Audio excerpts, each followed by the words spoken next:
brain is equally important. Why not teach children the importance of better coping skills and how the mind functions? Tell them about it, yeah? Very well said, Archie. Kalam. Next question which comes to my head is that the richer class of the society often faces a higher rate of depression than the lower class or the ones who work daily to earn daily meals. So there's a doubt between people that is mental health an issue or an illness of the rich? Like the coronavirus, mental health problems do not differentiate between caste, class, or creed. They affect everybody equally. Okay? The richest and the poorest face the same kind of mental illnesses, if you allow me to use. Sense of satisfaction may be different for different classes. A daily wage earner is happy to make that money and a little more. Whereas a multi-billionaire is not happy working 14 hours a day, so many billions in the account. He's still not happy because he still wants more. So it's a matter of satisfaction, but as far as the illness part goes, it affects everybody equally. Like corona, no distinction. So I read about this concept in marketing and consumer behavior. So this concept is called Maslow's pyramid, sorry. And I don't know if Maslow's pyramid. MASLOW. Yeah. The Maslow's pyramid is a pyramid that talks about hierarchy of human needs. As in, it's a pyramid that is divided into 5 parts essentially. And the bottommost layer talks about the most fundamental needs of a person, and then it moves on to the more abstract needs, or maybe self-actualization, existentialism, self-respect, etc. So I feel like when we talk about rich class and well-to-do class versus the class who is struggling to make their ends meet, the latter class is basically stuck in the first part of the pyramid itself, where they're struggling to make their ends meet by looking for basic things like food, water, shelter, and money.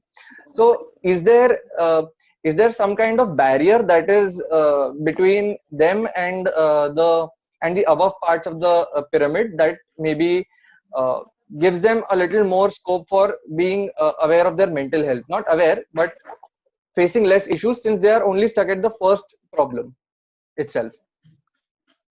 Raghav, if you were to look at, let's say, our country, there is a small percentage of people who are below the poverty line. I wouldn't say very small, but there is a percent.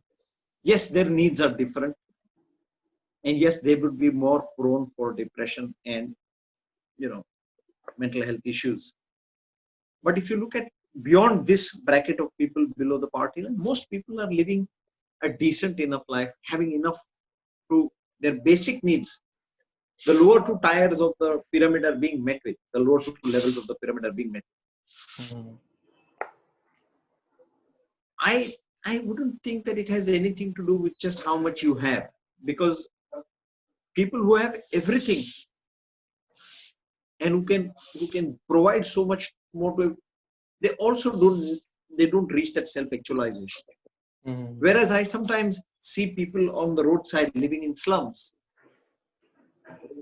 and they are so content with their life. They are happy. They can actually have fun.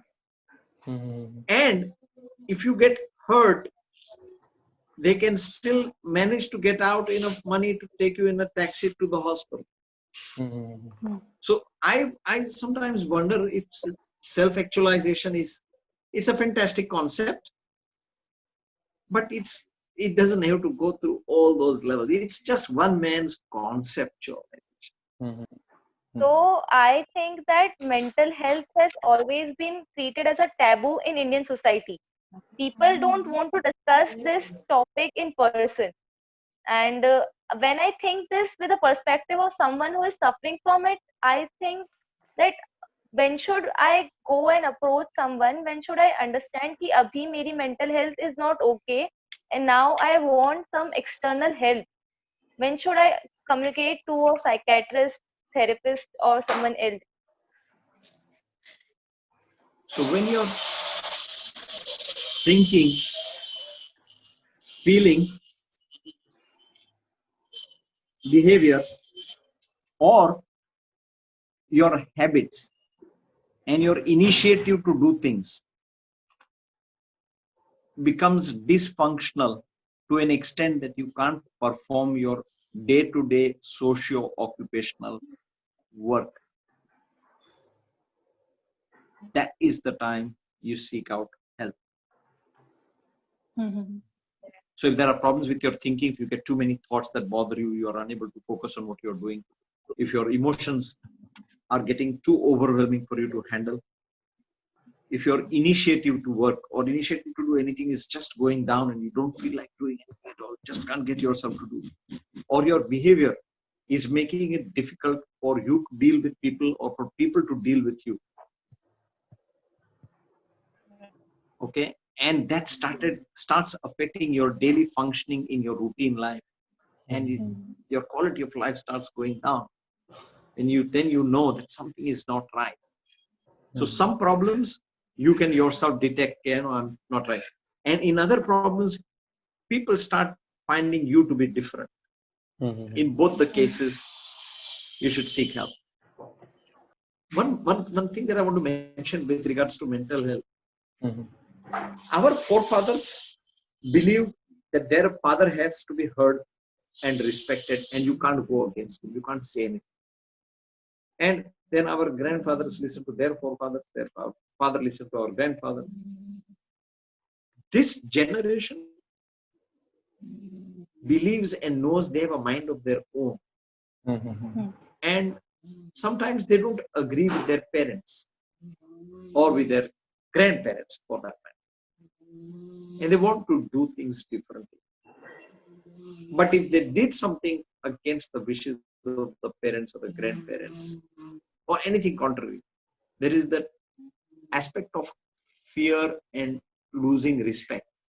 So I'm putting a very bold statement here. I'm saying, if in your moral compass you're not doing anything that you are ashamed of in expressing to your parents and to God, you are right. Go ahead and say it. Go ahead and do it. Anything you want to do in life, anything you want to say to people. So it's all right if somebody gets offended. It's all right. So long as you know it's the right thing morally. Your moral compass has to be right. Correct.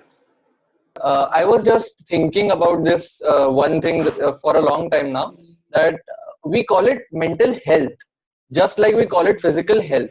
So I'm sure there are ways to maintain your health, right? So I wanted to know, like we do in physical health, we have certain exercises. We go to have a walk maybe, or do some yoga or some exercises, muscle exercises. Are there any specific exercises which can maintain your mental health?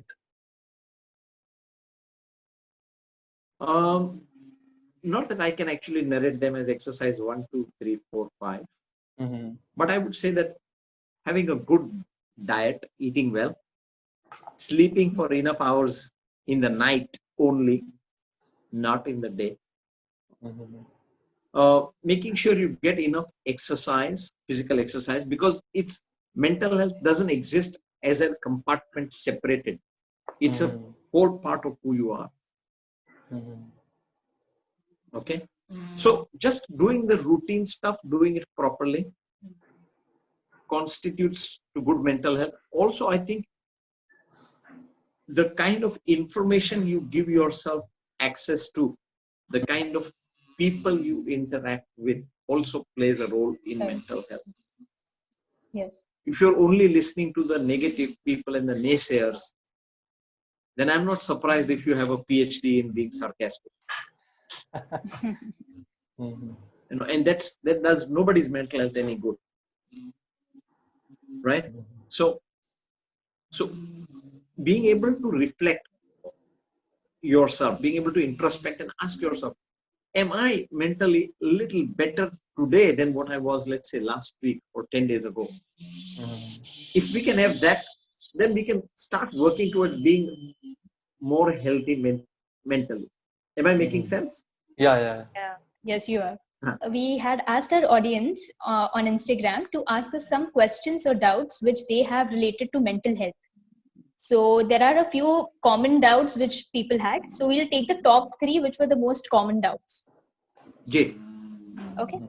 The first question that we received was, what if I am facing social isolation and I am being isolated from my social circle and group of friends or family? And I feel something that is negative in that space. So what should I do in that scenario? Primarily talk to your parents, because if you have family, talk to family members that this is what you are feeling. So you will get a second person perspective of what you are feeling. What I feel is my perception, right? So social isolation, I mean, hello, the whole world is facing social isolation. And my children are complaining that they haven't met their friends in such a long time, right? We're all facing it. Yeah. But subjectively, compared to everybody else in the world, how socially isolated I am. Okay. When we had social access, we preferred to be on gadgets. Irony. Yes. So I think it's a subjective thing. And I think if the person needs to have another person's perspective, family, preferably. If not family, then friends. And when you talk about what you feel inside of you to other people and you get a reference point, then you know, okay, it's not that bad. Right. The second question we had was, what causes depression? Okay. So there is no one thing I can put my finger on and say, this is the cause for depression. It's a multifactorial thing. So partly genetics may put one at risk for having a depressive disorder. But then there are stressors from various factors. They could be financial, they could be academic, they could be social, familial, they could be career related, or setbacks that one gets and not being able to cope with issues. So these, again, they're all small parts of the whole picture, puzzle of depression. If we had known the exact cause of depression, your corona vaccine will come later. We would have made the vaccine for depression. But we don't know. So we try to help people with those aspects of their depression that we can actually deal with, we can handle. And we don't have a perfect single one cause for. There are so many other diseases like hypothyroidism that can also be a factor, thyroid problems that can cause depression. So many patients who take blood pressure medication, antihypertensive medication, they become higher risk for depression. So many people who take medication for weight loss can also be at high risk for depression. Okay. So the third question which was common was how to come out from loop of thoughts when you're stuck in overthinking. To come out of any problem, I first need to be able to know the problem well. Right? So if I'm overthinking, what am I overthinking about? I need to write it down. The whole beauty of writing my thoughts down is I give my thoughts an exit point from out of my mind and I let them come onto paper. Then I can see something in print. I say, oh, yeah, I know what to do about this. A lot of the times people don't give their overthinking an exit route. And it keeps circling around. Merry-go-round. So that is step one. Merry-go-round. Step one is writing your thoughts down. Step two is looking at your thoughts and asking yourself, are these some things that I can actually change? Or are these some things that are just beyond my control? Make me worry. So is it part of my circle of influence that I can change? Or is it just part of my circle of concern? Which team will win the IPL 2020? Not in my hands. Correct. No point worrying about that, right? It's something beyond me. But how to lose weight is something I can definitely work on. I can try to do that. Okay. And the third thing that is very important to get out of this overthinking loop is accept the reality that the only reality is the precious present in which I am right now. Correct. I am right now with Raghav, Archie, and Tanvi. And that is the only reality. This moment of my life, I'm only with you three guys. Right. If I can learn to be happy in the precious present, if I can learn to be happy, because it's something that I will have to learn.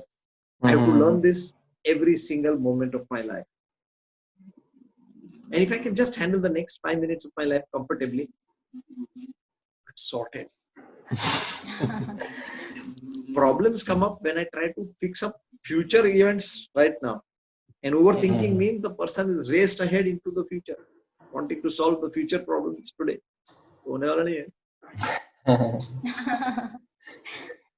Just at our notice, we come to the end of the podcast. But before that, I want to ask Sir for an advice for all the generations that will be watching this podcast. You want me to give advice? No, yeah. In the beginning, you mentioned something about me being a mental health expert. No, I'm just a mental health professional. And I don't consider myself an expert because there is so much more to know and so much more to learn, so much more that we don't know. Hannah? So while I may know one or two things or three things more than the three of you put together, but nobody is an expert. We are all learning. Hannah? So my advice, if you ask me for that, across all generations, is at no age and at no stage should you stop learning. Simple. When you are learning, your brain is constantly exercised. And that's another question, statement to your question. What exercises? And that prevents the brain from developing dementia. It protects the brain from developing dementia in later age. You can protect your brain if you are a learner. The more you learn, the more you keep doing new things, you keep reinventing yourself. So to help you in this process, reading is a fantastic thing. Reading books, number one. It's good exercise. So on that note, we would like to end this podcast, and we would like to thank Sir to be a part of this podcast and discuss on this issue and give us these amazing insights on the subject. I'm sure all of our viewers learned a lot from this podcast, and do let us know in the comment section below if you have any more questions. And yeah, that's it. Thank you so much, everyone.